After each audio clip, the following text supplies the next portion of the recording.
जिल्ले इलाही, जमहूरियत जो है वो नफरत और ठसक से नहीं चलती है, अकड़ से नहीं चलती है, उसमें सबकी हिस्सेदारी जरूरी है।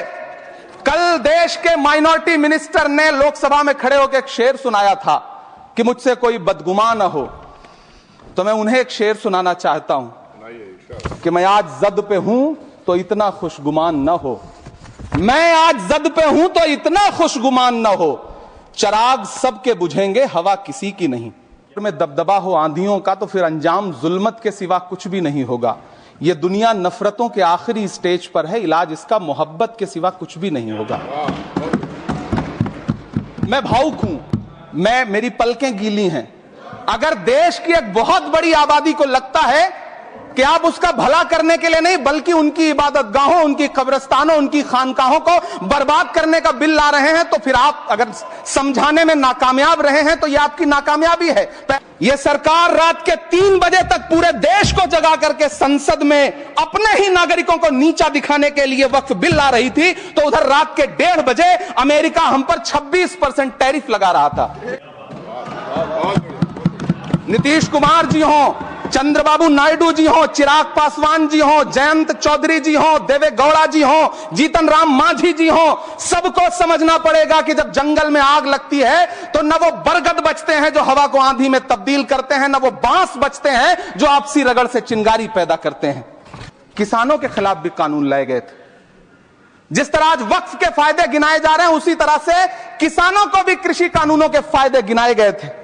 लोगों के नेता यह कह रहे हैं कि यह बिल मुस्लिम महिलाओं को उनका हक दिलाएगा। धन्यवाद मोदी जी, क्या बढ़िया सौगातें मोदी दे रहे हैं आप। पहले हमें गुजराते मोदी दिया, आप सौगातें मोदी दे रहे हैं। मैं इस सदन में अलल ऐलान यह कहता हूं कि जब भी इस देश की जमीन को लहू की जरूरत होगी, आपसे 2 कदम आगे इमरान खड़ा मिलेगा, यह मैं आपसे यकीन दिलाते हुए कह रहा हूं। सभापति महोदय, मैं सरकार से कहना चाहता हूं, हमसे हमारी इबादत गाहें तो मत छीनिए ना, हमारे घरों पे बुलडोजर तो मत चलाइए ना, हमारी कब्रों में तो हमें सुकून से सोने दीजिए ना। सभापति महोदय, यहां हमारा ही कत्लेआम होगा, हम ही कुएं खोदते फिरेंगे, हम ही पे पानी हराम होगा।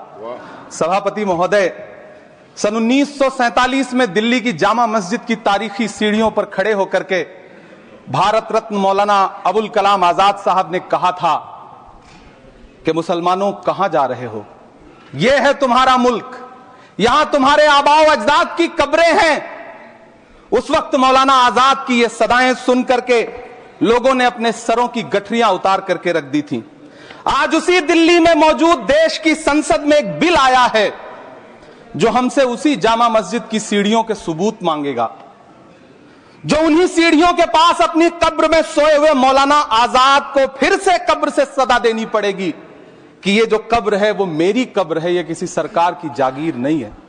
सभापति महोदय, मैं जहां खड़ा हूं इसी संसद भवन के सामने सड़क के उस पार अपनी कब्र में सोए हुए भारत के पूर्व राष्ट्रपति फखरुद्दीन अली अहमद की कब्र है। शायद अब उस कब्र से भी सदाएं आए कि ये कब्र मेरी कब्र है, ये सरकार की जागीर नहीं है। सभापति महोदय, मैं वक्फ कानूनों में किए जा रहे संविधान विरोधी बदलावों के खिलाफ बोलने के लिए खड़ा हुआ हूं। संविधान का आर्टिकल 14 हो, 29 हो, 30 हो, चीख चीख कर कहता है कि देश में सब बराबर के हकदार। आर्टिकल 26 कहता है कि सबको अपने अपने मजहबी कामों के लिए मंदिर, मस्जिद, गिरजाघर, गुरुद्वारों का निर्माण करने का हक है और उसका रखरखाव का भी हक है।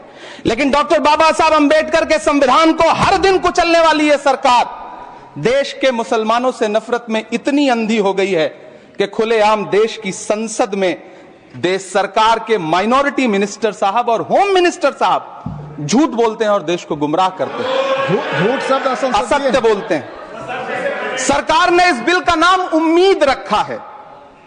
मंत्री जी कल से इसे देश के मुसलमानों के लिए नई उम्मीद बता रहे हैं। नहीं मंत्री जी, न तो यह बिल मुसलमानों के लिए नई उम्मीद है और न ही उम्मीद की नई किरण। सभापति महोदय, भाजपा ने पूरे देश में वक्फ के नाम पर कई सारे झूठ फैलाए हैं। आइए आज उनकी सच्चाई पर बात करते हैं। वक्फ ट्रिब्यूनल को ऐसे बताया जाता है जैसे वक्फ ट्रिब्यूनल कोई मजहबी खाप पंचायत हो। सभापति महोदय, जबकि सच्चाई यह है कि वक्फ ट्रिब्यूनल भी तो सरकारी न्यायिक विभाग है, जिसमें सरकार द्वारा नियुक्त जज होते हैं, जिसमें प्रशासनिक अधिकारी होते हैं, कहीं ऊपर से थोड़ी आ गए। सभापति महोदय, देश के गृह मंत्री जी ने इसी सदन में कहा कि वक्फ ट्रिब्यूनल के फैसले के खिलाफ कोई कोर्ट नहीं जा सकता, जबकि सच यह है कि वक्फ एक्ट 1995 की धारा 83(9) के तहत हाई कोर्ट वक्फ ट्रिब्यूनल के फैसले की न सिर्फ समीक्षा कर सकता है बल्कि उसे बदल भी सकता है। सच तो यह है कि वक्फ बोर्ड खुद अपनी जमीनों के लिए कई सारी कोर्ट में मुकदमे लड़ रहा है। सभापति महोदय, दिल्ली की जिन 123 संपत्तियों को लेकर कल माइनॉरिटी मिनिस्टर, होम मिनिस्टर साहब और अभी आदरणीय नेता सदन बात कर रहे थे, आइए उनकी सच्चाइयों पे भी बात करते हैं। 1911 में जब अंग्रेजी हुकूमत ने कोलकाता के बजाय दिल्ली को राजधानी बनाने का फैसला किया, तो रायसीना हिल्स के चारों तरफ जो मुसलमानों की ढेर सारी जमीनें थी उनको एक्वायर किया गया और लुटियन को इसकी तामीर की जिम्मेदारी सौंपी गई। सेंट्रल विस्टा की तरह लुटियन जोन का मेगा प्लान तैयार हुआ, लेकिन उस वक्त के मुसलमानों ने उस वक्त की अंग्रेजी हुकूमत से अपनी इबादत गाहों को बचाने के लिए लड़ाई लड़ी। मामला ब्रिटिश गवर्नमेंट तक पहुंचा। तब यह तय हुआ कि वो जो धार्मिक स्थल हैं उन्हें जस का तस रहने दिया। 1913 में मुसलमान वक्फ वैलिडेशन एक्ट बना और उसके बाद एक नया शहर बसाया गया जिसे लुटियंस जोन का नाम दिया गया। फिर 1943-45 के बीच एक और समझौता हुआ आजादी से पहले, उसके तहत काफी सारी वक्फ जायदादों को सुन्नी मजलिस औकाफ बनाकर उसके अंडर किया गया ताकि उसकी देखरेख की जा सके। गृह मंत्री जी 2 दिन से सदन में जो बात कह रहे हैं वो दरअसल 123 संपत्तियां उसी सुन्नी मजलिस औकाफ के तहत आती। सभापति महोदय, आजाद भारत आजाद हुआ। आजादी के बाद भारत में 1954 में वक्फ एक्ट लागू हुआ, जिसकी धारा 9 के तहत 1964 में केंद्रीय वक्फ काउंसिल का गठन हुआ। दिल्ली की वही 123 प्रॉपर्टीज को 1970 में सर्वे गजट करके गजट नोटिफाई किया गया। इसके निपटारे के लिए पूर्व प्रधानमंत्री इंदिरा जी के द्वारा 1974 में एक बर्नी कमेटी बनाई गई। बर्नी कमेटी ने 1976 में इन 123 संपत्तियों को दिल्ली वक्फ बोर्ड की संपत्ति होने की रिपोर्ट सौंपी। उस रिपोर्ट के आधार पर 1984 में कांग्रेस सरकार ने उन 123 प्रॉपर्टीज को दिल्ली वक्फ बोर्ड को सौंपने का फैसला किया, जिसके खिलाफ विश्व हिंदू परिषद कोर्ट गई। मामला 2011 तक पेंडिंग रहा। फिर 2011 में कोर्ट ने सरकार को आदेशित किया कि इसका निपटारा करो। तब 2013 में तत्कालीन यूपीए सरकार ने दिल्ली की उन्हीं 123 जायदादों को बर्नी कमेटी की सिफारिशों के मुताबिक वक्फ बोर्ड के हवाले किया। यही वो प्रॉपर्टीज हैं जिनके नाम से गृहमंत्री जी कल से कांग्रेस को कोस रहे हैं। फिर आई 2014 में भाजपा की सरकार, जो तब से इन जमीनों को हड़पने की साजिश कर रही है। जिस बिल को मुसलमानों के हुकूक की हिफाजत करने वाला बिल बताया जा रहा है, उसी को पेश करने के लिए और उस पर बात करने के लिए लोकसभा में भाजपा सरकार के पास एक भी मुस्लिम सांसद नहीं है। जिस वक्त, मैं लोकसभा कह रहा हूं, सुना करिए, जिस वक्फ बिल को मुस्लिम महिलाओं को हक दिलाने वाला बताया जा रहा है, उसे संसद में पेश करने वाली पार्टी के पास न तो राज्यसभा में, न लोकसभा में, न देश की किसी विधानसभा में एक भी मुस्लिम महिला सदस्य नहीं। कल किरण रिजिजू जी कह रहे थे कि रेलवे की जमीनें देश की जमीनें हैं, डिफेंस की जमीनें देश की जमीनें हैं। हां मंत्री जी, हैं, बिल्कुल हैं। ये जो वक्फ की जमीनें हैं, ये हमारे पुरखों ने धार्मिक कामों के लिए डोनेट किया है, तो हम भी तो इसी देश के नागरिक हैं, हम भी तो इसी देश के बेटे हैं, तो वक्फ की जमीनें भी तो इसी देश की जमीनें हैं। उनको पराया क्यों बोलते हैं आप? सभापति महोदय, अशफाकुल्लाह खान जब फैजाबाद की जेल में फांसी के फंदे पर झूल रहे थे, तो इसी देश की जमीन के लिए झूल रहे थे ना। सभापति महोदय, अंडमान की जेल में काला पानी की सजा काटकर अपनी जान देने वाले मौलाना फजले हक खैराबादी हो या शेर खान अफरीदी हो, वो भी तो इसी जमीन के लिए अपनी जान दे रहे थे ना। सभापति महोदय, पाकिस्तान के खिलाफ लड़ते हुए अपनी जान देने वाले महावीर चक्र विजेता ब्रिगेडियर उस्मान हो या पाकिस्तान के पैटर्न टैंक उड़ाने वाला परमवीर चक्र विजेता वीर अब्दुल हमीद हो, वो भी तो इसी जमीन के लिए अपनी जान दे रहा था ना।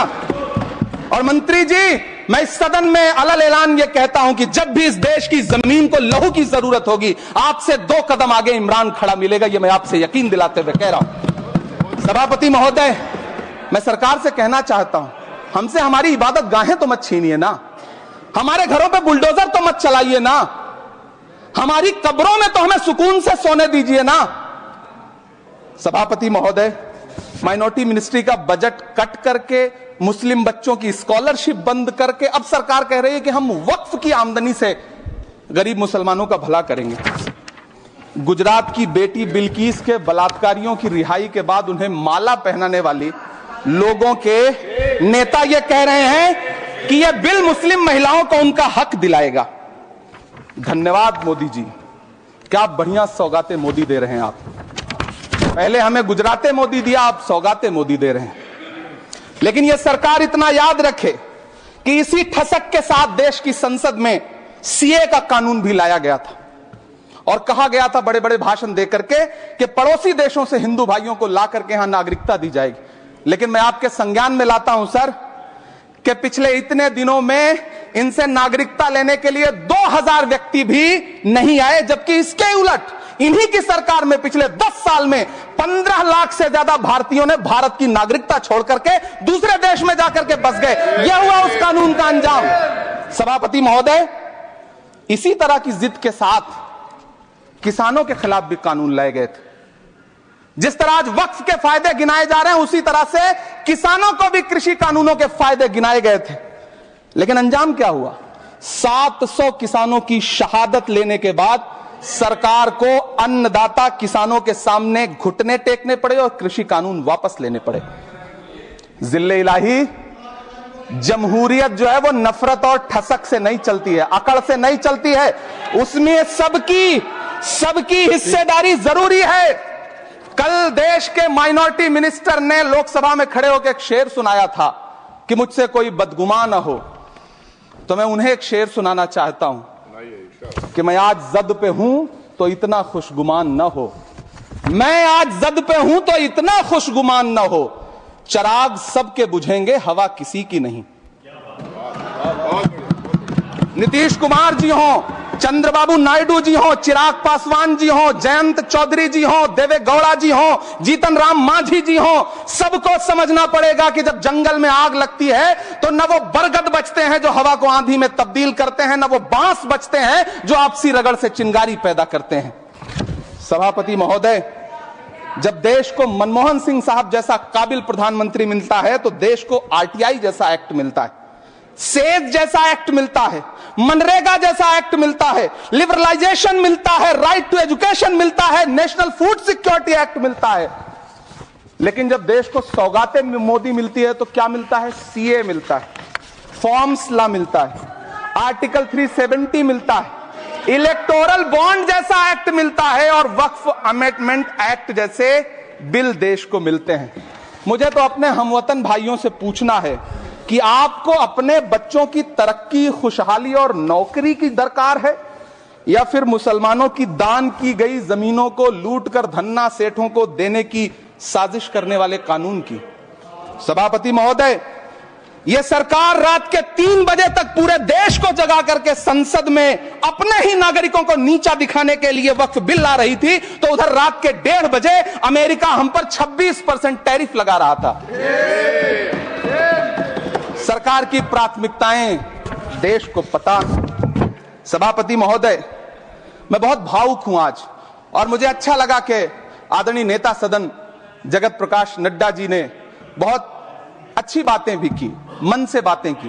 क्योंकि उनके नाम में प्रकाश जुड़ा है तो मैं उनमें हमेशा एक रोशनी की किरण देखता हूं। मैं उनके सामने बहुत अदब से यह बात कहना चाहता हूं कि चरागों के सफर में दबदबा हो आंधियों का तो फिर अंजाम जुल्मत के सिवा कुछ भी नहीं होगा। यह दुनिया नफरतों के आखिरी स्टेज पर है, इलाज इसका मोहब्बत के सिवा कुछ भी नहीं होगा। मैं भावुक हूं, मेरी पलकें गीली हैं। अगर देश की एक बहुत बड़ी आबादी को लगता है कि आप उसका भला करने के लिए नहीं बल्कि उनकी इबादतगाहों, उनकी कब्रिस्तानों, उनकी खानकाहों को बर्बाद करने का बिल ला रहे हैं, तो फिर आप अगर समझाने में नाकामयाब रहे हैं तो यह आपकी नाकामयाबी है। पहले समझाइए, उसके बाद कोई बिल लेकर के आइए, तब शायद हम आपका इतनी पुरजोर तरीके से विरोध ना करें।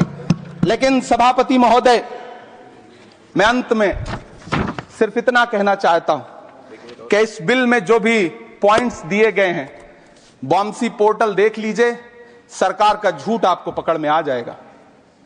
हम डरे नहीं हैं, हम सिर्फ सरकार से अपील कर रहे हैं कि हमें अपना समझिए। हम आपके अपने हैं, इस देश के नागरिक हैं, और आप ताकत में हैं। संख्या बल के आधार पर बिल हो सकता है आप पास करा ले, लेकिन आपको यह बात समझनी पड़ेगी कि हम तो वो तारीख हैं, जहनों में रहना है जिसे, कागजी पुर्जे नहीं जो फाड़ डाले जाएंगे। जिस जमीन पर मैं खड़ा हूं ये मेरी पहचान है। आप आंधी हैं तो क्या मुझको उड़ा ले जाएंगे? आपको यह बात समझनी पड़ेगी।